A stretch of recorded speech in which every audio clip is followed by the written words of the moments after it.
రాముడి పుట్టుక మరియు రామనవమి రహస్యం. చాలా సంవత్సరాల క్రితం అయోధ్యలో దశరథుడు అనే ధైర్యవంతుడైన రాజు రాజ్యాన్ని పాలించేవాడు. అతనికి కౌసల్య, సుమిత్ర, కైకేయి అనే ముగ్గురు రాణులు ఉన్నారు.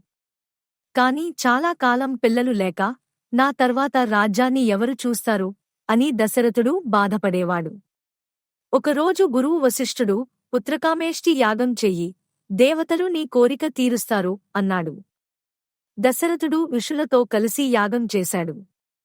యాగం చివరలో అగ్నిదేవుడు బంగారు గిన్నెలో పాయసం ఇచ్చి, ఇది రాణులకు పంచు అన్నాడు. దశరథుడు ఆ పాయసాన్ని ముగ్గురికీ ఇచ్చాడు.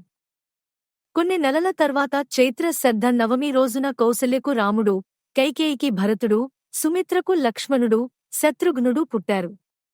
అయోధ్యలో ఆనందం వెల్లివిరిసింది. దప్పులు మోగాయి, ప్రజలు మిఠాయిలు పంచుకున్నారు. రాముడి జన్మదినాన్ని రామనవమిగా జరుపుకోవడం మొదలైంది. రాముడు పెరిగి ధైర్యవంతుడు, సత్యవంతుడై రావణుడిని సంహరించి సీతను కాపాడాడు.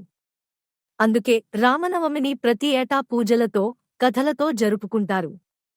ఈ రోజు మనకు మంచితనం, నీతి గురించి నేర్పుతుంది. ఇదిగో కథ. నచ్చిందా?